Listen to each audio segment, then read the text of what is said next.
Could supporting parents more help us fix the love shortage? Could having more support and less judgment and more love and different structures help us bring up children that feel more loved? We talk about that, me and Leah Sian Davies. And I have to say that this conversation is a little bit longer than most of them because Leah's my friend.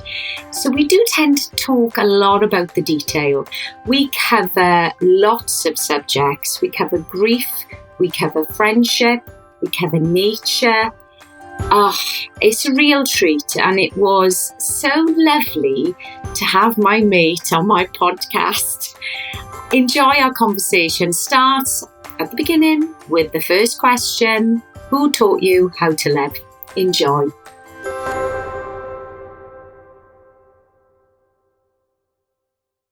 Yeah, so the first people that came to mind in who taught me how to love were my godparents.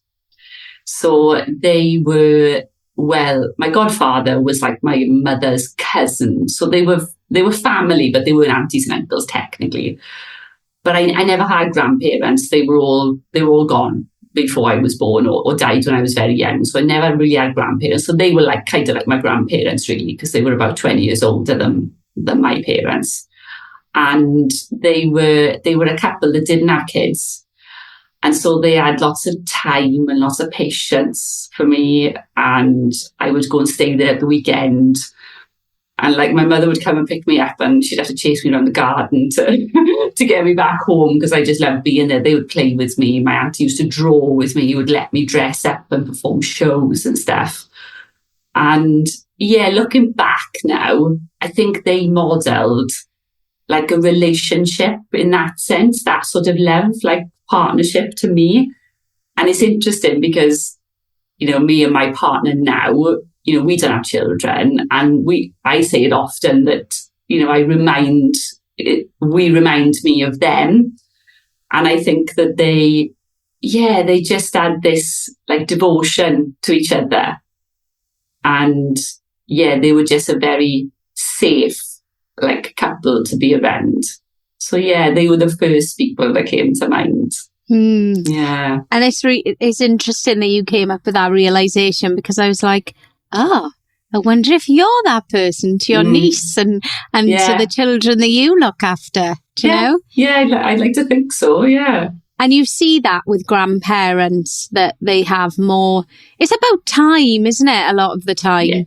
It's about time and having that opportunity to just give children what they need. And it's about giving them what they need, and that looks like love, but it could look like a drawing, or it could look like an activity. It's about attention, isn't it? Yeah, and just that sort of like calm and playful and cheeky. Like my uncle was really cheeky and playful and silly.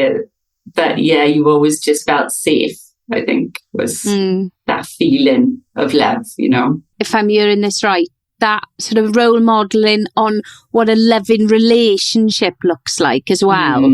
Like the way that they treated each other and the way that they were with each other. Yeah, they were like friends as well. You know, you could see that they just had that respect and like care for each other. My auntie was she was a diabetic, and she was insulin dependent, so she had like inject twice a day and stuff. So a sort of structure and a routine was quite rigid. She had to eat at certain times and stuff. And you know, my uncle just like supported that and accommodated it. And then, you know, he'd go down the pub on a Friday and have a few drinks, and I'd be staying up and he'd come back and he'd be a bit merry and funny, and you know, she would just be rolling eyes and like, oh God, there he goes again, you know. But yeah, they just had this, like this, I say like a devotion to each other, which was lovely to see. Like they did model like a relationship to me. That's lovely, isn't it? Devotion. Yeah. I'm just sort of like reflecting on what that looks like, do you know?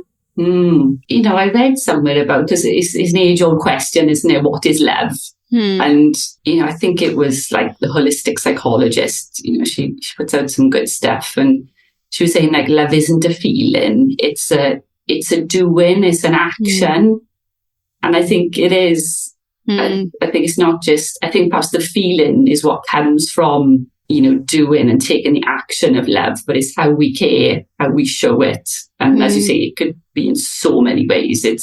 We've got all our own ways, and we talk about the love languages. Like some people might buy things or give gifts, or some people it might be their time and attention. Yeah, but it can be in so many ways. But I definitely think it's a doing, it's an action. So what are your loves? What do you love? Who do you love?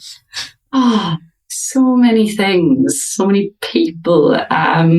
So obviously, the people in my life, in my circle, my partner, my dog, our home together, the three of us, my family, my friends, actually. I thought about my friends. I think they're like friendships. It's like an underrated love. Like when I think of my friends, they are like siblings to me. The thought of something happening to one of my friends is unbearable. I think that friendships are so important. They're like the people that you keep choosing over and over again. They're like the people like you don't have to still be friends, do you? Like you say, you choose your friends, can't choose your family. But they are the people that you keep choosing each other. So yeah, when I think of my friends, they are family. There's no separation between my friends and my family to me. And then things and activities I love. I love like being out in nature, being in the elements, going in the sea, the cold sea, and seeing the sunrise, and just feeling part of that, reminding myself that, I am nature and I'm part of it. I love music, love dancing. I love watching other people dancing, like performance. Yeah, that feeling of like aliveness, just hearing a song and it gives you goosebumps and you can't keep still when you hear it. And yeah, that feeling of like, just being alive, being connected to something, not outside of me, but like something that's bigger than me, and that connection without words. So whether that's, through music or, like I say, being amongst the trees or seeing the sunrise, eating good food. Yeah. The connection to all of it, really. And being connected. Like, I love what you said about sort of knowing that you're nature as well, and realising that we are animals, and we are, I think, at our best when we're outside. I feel at my best when I'm outside. Sort of takes me out of my thinking mind. It opens me up. Yeah, there is that connection and support as well. I feel like it literally holds me. If I'm out in the forest amongst the trees, I feel like it's holding me. It's like a host, of me. I think from, like, if I think of grief, the times where I probably feel more connected to the person that's gone is when I'm outside. Like, people say about a robin, and they say about these little sort of signs that you can have. And I feel like that connection is really powerful. I would agree. I think that, I can remember going for a run, I don't know how long it was after my brother and sister died, and just literally breaking down in tears, just running through, these trees and thinking, they've been here lifetimes before me and will be here after me, and my brother and sister. I'm like a spot in time. And it was reassuring and saddening at the same time that all of this means so much to me, what's happened. But actually, in the grand scheme of things, it means nothing. So it's just like you feel almost insignificant, which is strangely grounding and reassuring as well. And comforting. Yeah. There's definitely the connection between energy, and like we are the trees, we are the wind, we're all connected. And I think that being in that place and realising we're everything but nothing. Yeah. It's a bit Yodery, isn't it? It is. It is. And it sounds, in words like, oh, weird. But yeah, if you know it, you know it. When you've sort of felt it, there is something comforting about it. You've mentioned all of them things that you love doing, and that would say to me, give me the impression that you're living towards yourself, because you have these acts that you do that help with your well-being. It's very good to be in the sea, and it's very good to go running and all of these things. How loving would you say you are to yourself? I think that's an ongoing process. I would definitely say that I am, that I can say that I like myself now. And I think, for a lot of people, this would come with age and experience and, maturity. But I do care for myself, as in I take care of myself. And I think that, again, like we said about being loving, I think it is about respect and care. And I think for me, the thing is about like trusting myself and trusting that I will have my own back is important to me. And I think that mostly I do that, and there are times where I don't, and that's fine. So I would say yes, overall I am loving towards myself. And of course there are times when I beat myself up about stuff and I have regrets and I can be harsh with myself. So it's a practice to keep that alive and to keep that going. But yes, overall I feel as if I'm cultivating that relationship with myself, and being able to be that good friend to myself. It's always reversing it, isn't it? Treating yourself as you would treat someone else that you're loving towards. And I think that I'm a lot better at it than I used to be. That wasn't always the case. I think actually I didn't even know that it wasn't even on my radar about loving myself, probably until I was about 30, my 30s, learning about self-compassion and kindness towards myself. I'd never even thought of it. I just thought that love and kindness was just something that you gave to other people. I didn't know that it was for me. So it was quite a learning. It's interesting, isn't it? Because if I think of, say, the books I give Kitty, who's 4, there's a lot of kindness books there. And you're right, it's all about being a kind person. And giving and doing kind acts and not being mean so I don't think there's any book that I have. There might be some out there, but there isn't any books that are living inward. So when, like you were saying, that you were 30, when you sort of thought, oh, hang on, this applies to me. And I think I was probably similar. I think I went to a yoga. And, when you do the meditation at the end, and we did like a loving kindness meditation, I thought, oh, well, this is good. This is quite, it's good. I should be doing this more. Understanding that. Well, it's like, where's the gap, isn't it? It's like, if you're only dawning on when you're that age, was it the fact that in the kind of spaces we grew up, because we had similar backgrounds, was anyone saying, oh, you need to be kind to yourself and make sure you've got some good self-talk? And no, I wasn't. I missed that memo. Absolutely, yeah. I think I don't think it was. It definitely wasn't something that I heard anyway being said. I think, growing up in the valleys, that it was more about, I think there's something about, I don't know if it's about being Welsh or something about being self-deprecating, but to be humble and to not sort of put yourself down was a way of almost like relating to other people. Yeah. Like if somebody was talking highly of themselves, we'd be like, who do you think they are? Or, they seem full of themselves, or they love themselves would have been something would have been said in a derogatory way, like, oh, they love themselves, they do. That's Yeah. what someone would say growing up, as like it's a bad thing.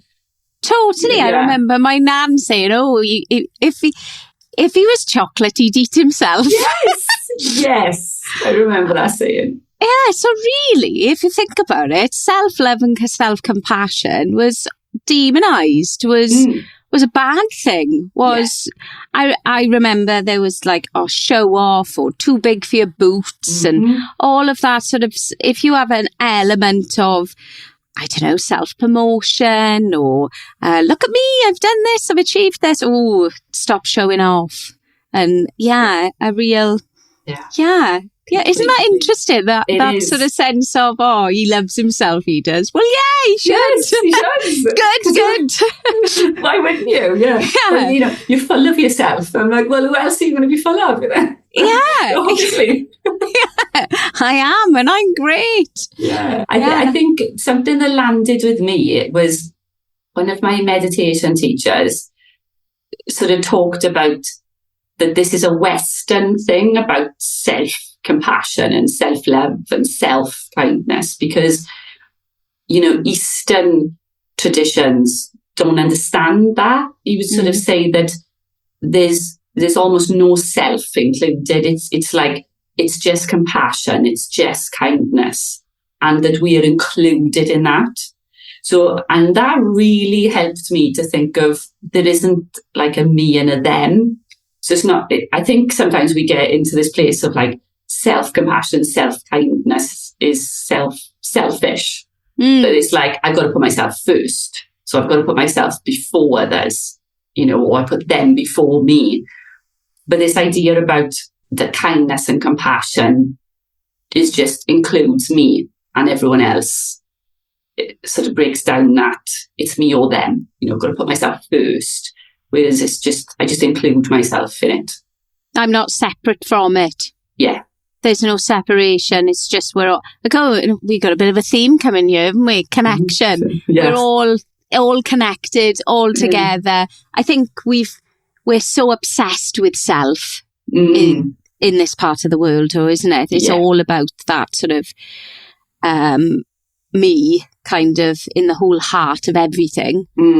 So where do you think there's a love shortage at the moment? There's so many places. It's like, my mind goes towards world leaders and, so much of the pain and suffering that they're causing in the world, and I don't know, I feel a bit helpless about that, like how I can influence or change that.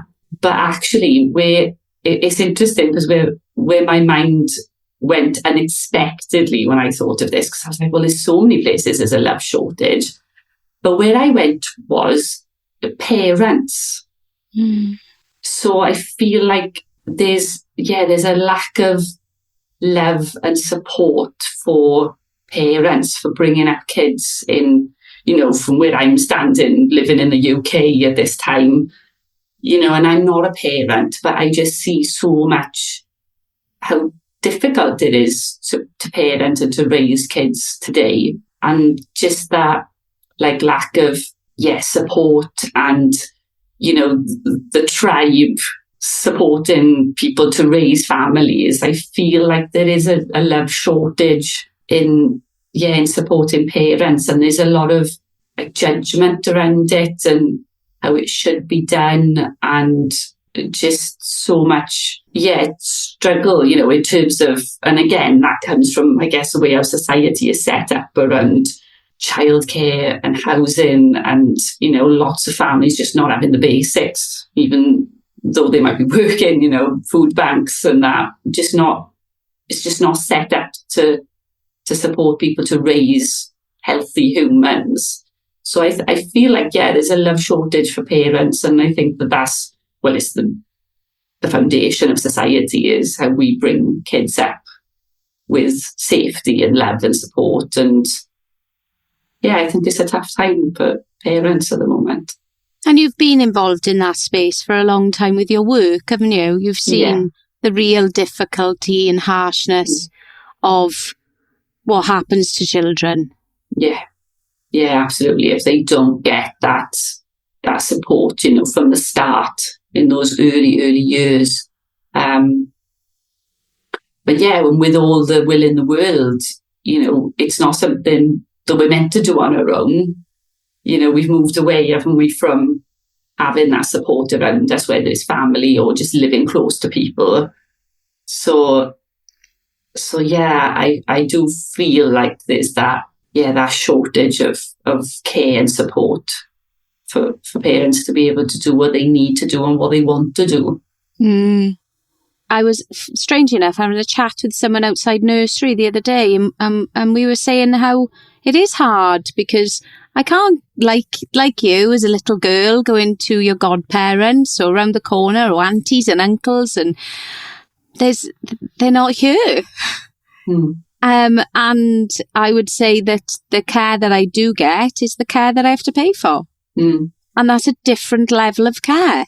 Yeah. It's great, but it's not a grandmother or an auntie or sibling. Mind you, Matilda is nearly, my stepdaughter is nearly getting to the age of looking after Kitty. But yeah, I think, and I'm really interested around the judgment piece as well, because there seems to be a lot of people with opinions in regards to parenting. We've got our arms crossed instead of our arms open in a lot of the way that we parent. So how would you go about fixing that, Leah? I know what budget you've got. What quick fixes do you think we could do as a society, as a world, to fix that love shortage?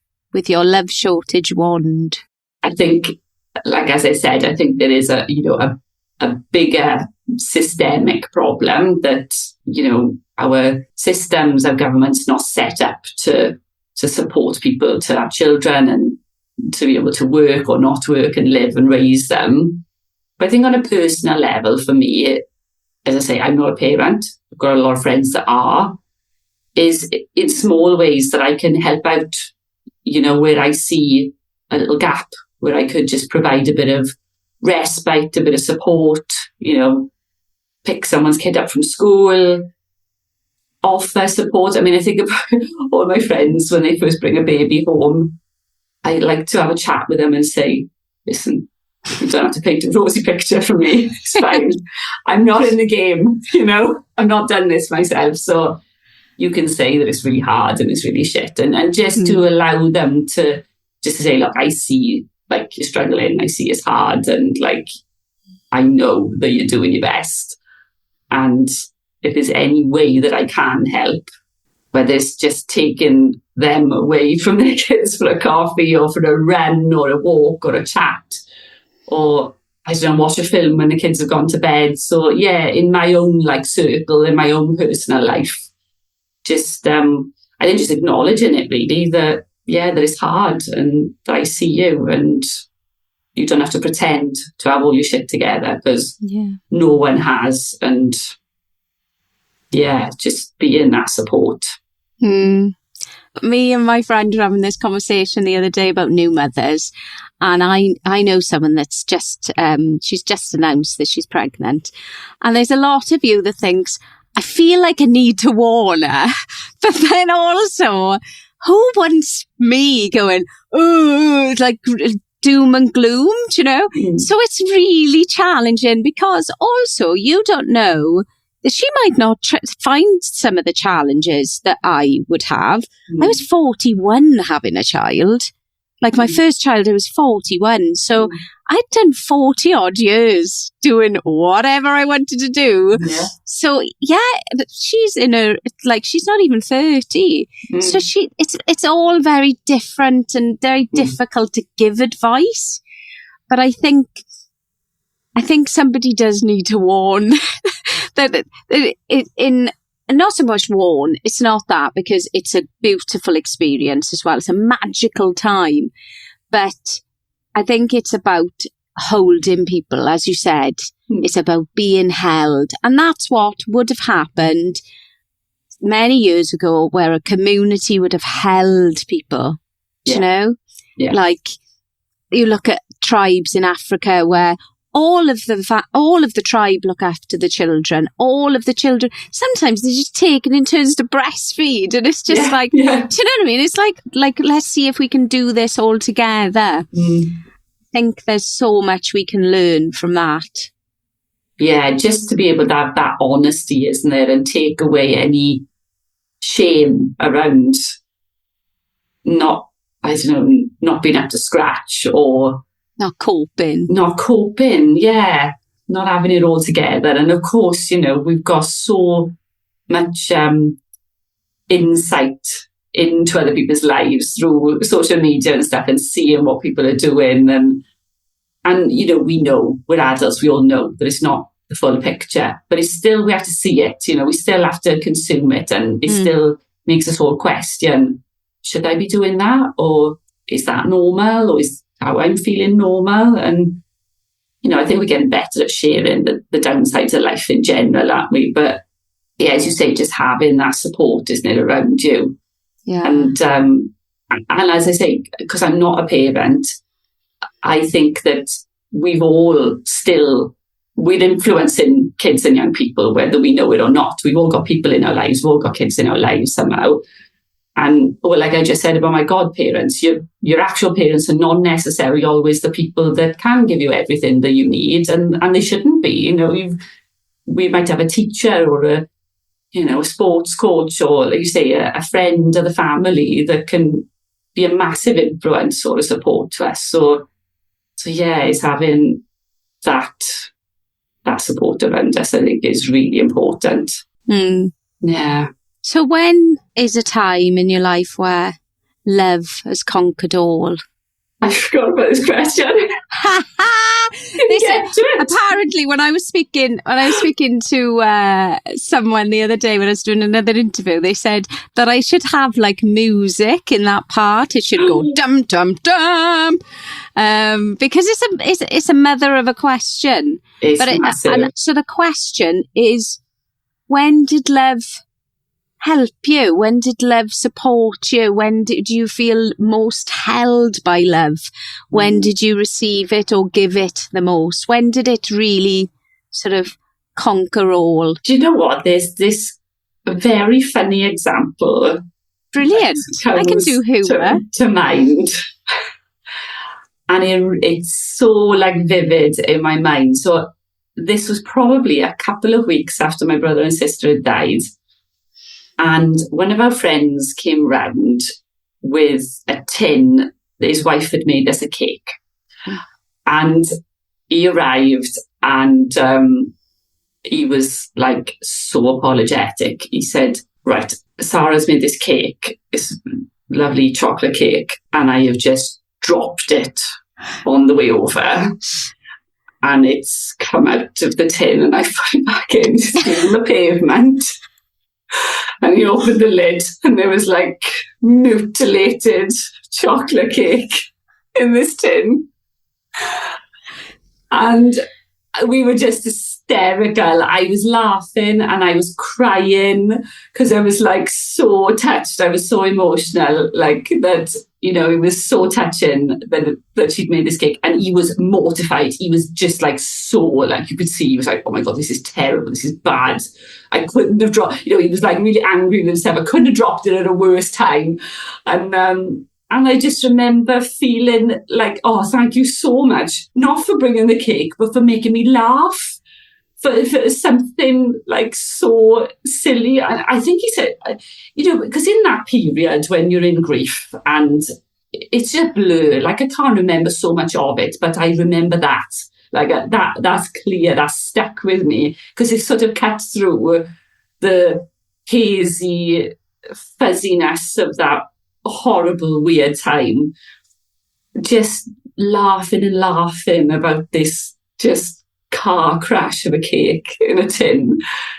And it just stuck with me. I still think about it now. So, yeah.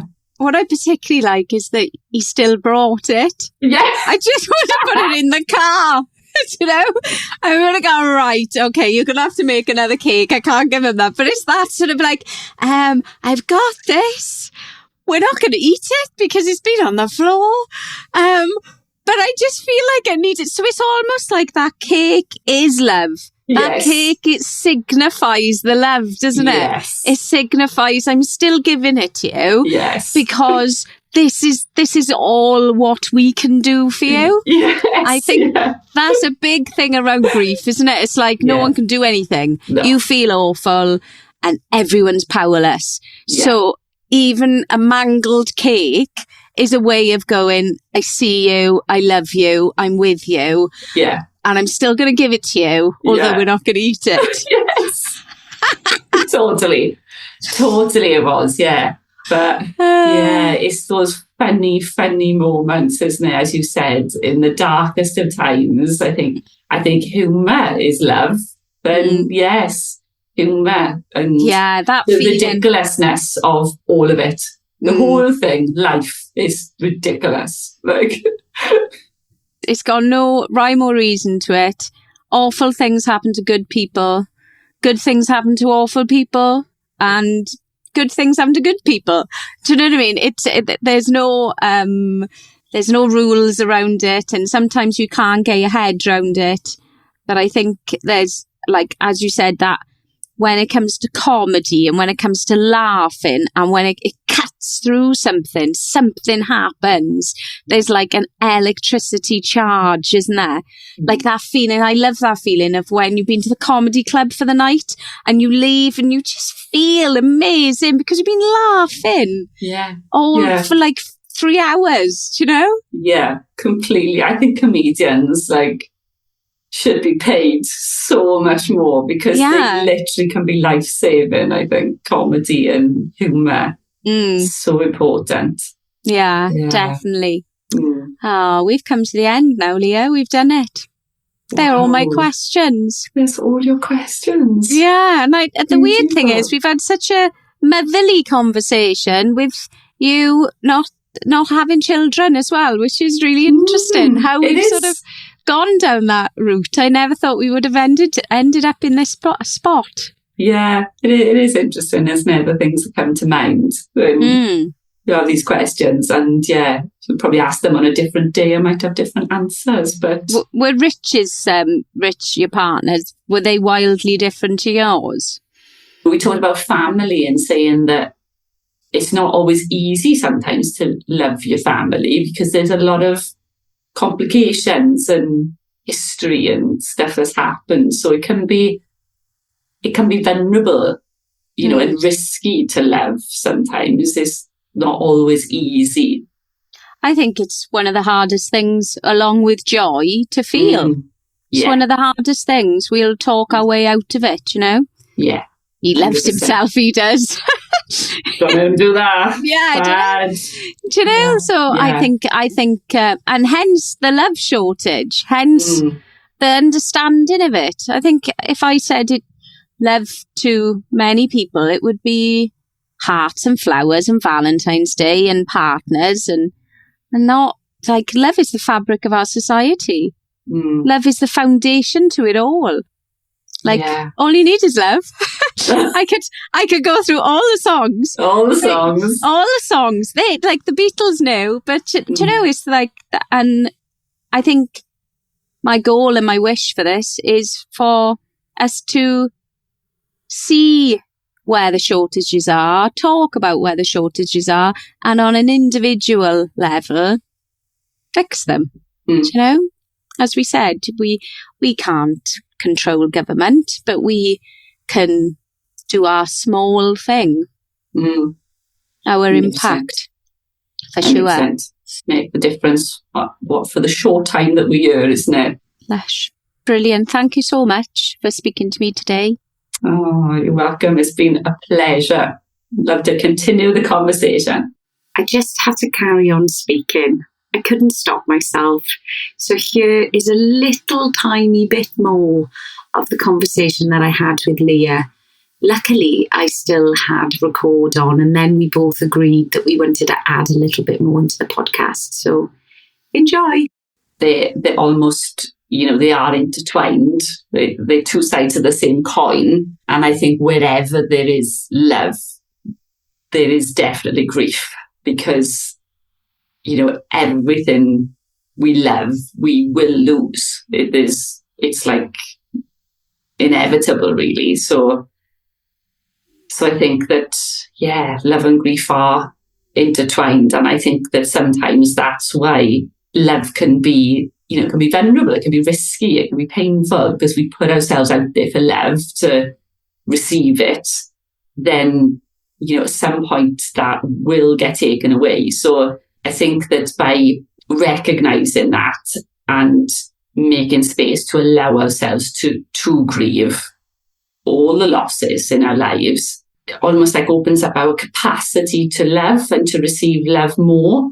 It's almost like an access, like a gateway into receiving love. Because it's interesting, in the art of grief tending, Francis Weller is known for grief tending and rituals and practices around that. Rather than exploring the 5 stages of grief, he talks about the 5 gates, the 5 gateways into grief. And the first gate is everything we will love, we will lose. And it's a really difficult thing to accept, even though we know it sort of cognitively, but actually to sit with that is a really uncomfortable truth, I guess. And I guess it's one that in modern society, we don't really want to go there. We like to pretend that everything's quite certain and permanent and that we're all going to be here forever, even though we know we're not. So I think if we are able to tap into that grief of knowing that everything we love we're going to lose, it allows us to be more alive. It allows us to live with more purpose and aliveness, because we really get that fragility, that preciousness of life. And I think it just opens up our capacity to receive and give more love. Because that nothing's for certain and nothing is guaranteed. And we, as you said, we know this as an idea. But when you've experienced, you experienced great loss. And whenever I've shared your story with others, there's a gasp from what happened to you. And I guess your work now has led you down that path from what happened. Yeah, absolutely. I mean, losing both my siblings, in the space of a week, absolutely did, change everything. It changed my whole relationship to myself and my world and what mattered to me, and everything. And I find that when I meet others who've experienced deep loss, they get it. They get that nothing is certain and nothing is guaranteed, and that does, I think, give people that sense of aliveness, and not like a rush around life, but almost just this, what matters and what really doesn't matter, and not spending too much time and energy on the things that really don't matter, and knowing that the preciousness of life. And it's not easy to live like that. I can remember back in the very early days, I'd say the first year or so, of being probably my most authentic. I look back at it sometimes with fondness, and I can remember being really honest and brave and telling people that I loved them, and not wasting time on people that I didn't want to waste time on, and taking big risks in life and doing courageous things. And part of me has lost a bit of that. I've slipped back into the old sort of comfortableness and worrying about things that I don't need to worry about.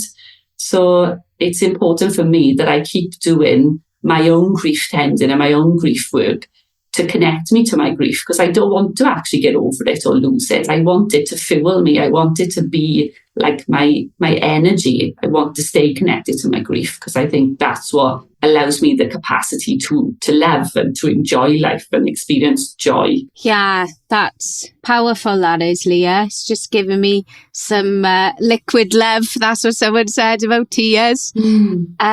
Because, there was I think I shared it the other day on social media, and there was a guy on there saying that grief is a live thing, a real thing. And he's like, I tried to drink it away, I tried to work it away, but it was just there waiting for me at the end of it. And to have you say that you're all right with it coming with you is very similar to what I feel, because I've got that with me. It's always going to be a part of me. So I love it, as in I have to love it and accept it and take it because it's a part of me. The pain of that gives me the pleasure of making sure that I take every day as a gift because of what that's happened. And yeah, we had a similar conversation very soon after Oshan died, and it was very much like, I'm never going to worry about anything ever again. And you do, and it's like, that does go, which is a shame, because I really quite liked being like, no. I don't know how compassionate that could be. I didn't really have much patience for things, you know? No, absolutely not. No tolerance for bullshit. No, my tolerance was low. But yeah, I think, not, and the grief tendering, that's really powerful as well, just because it's always there, isn't it? Yeah, absolutely. Yeah, and it changes as well. Absolutely. That you grieve for what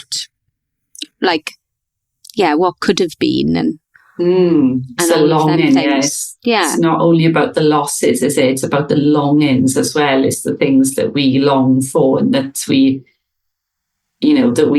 ache for as well. It's like that heartache, isn't it? And I think that grief is very hidden in so many areas that even if you haven't experienced, a bereavement of somebody close to you, you will still be grieving something.